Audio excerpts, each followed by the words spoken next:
Ja, så er vi så kommet til Oklahoma, og vi er kommet forbi en by, som hedder Miami. Sådan udtales det selv, men det staves ligesom Miami i Florida, men det er indiansk og betyder et eller andet, som jeg ikke ved. Men vi kom til at køre for langt, og så er vi havnet ude på en meget, meget gammel strækning med en meget, meget gammel belægning af ruten, som vi sikkert kan se. Så er der kun et spor i midten, og det skyldes simpelthen, at man løb tør for penge, eller man havde kun begrænset pengevidde til rådighed. Og så var valget enten at asfaltere halvdelen af ruten tospors eller hele ruten i et spor. Og så ud for devisen, at det er så sjældent, der kommer nogle biler, der skal krydse den, jamen så valgte man altså at tage kun et spor, og det er jo så det, vi er havnet på nu.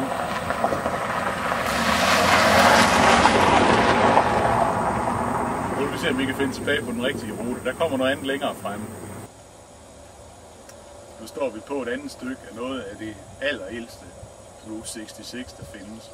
Og som sagt før, så skyldes den meget smalle vej, at man fattede halvdelen af pengene, der skulle til for at asfaltere vejen, eller belægge den med cement, i hvert fald give den hård overflade.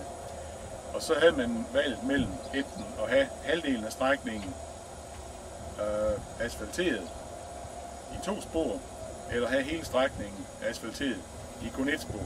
Og så valgte man den sidste løsning, fordi dengang i 20'erne var der ikke så mange biler, og det skete ikke ret tit, at 2 biler mødtes hinanden, og når det gjorde, så kunne de bare dreje ud med det ene hjulpar på asfalten, og det andet ude i rabatten.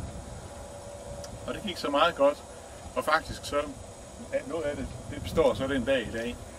Det er ikke særlig vel vedligeholdt, men det er bedre end ingenting.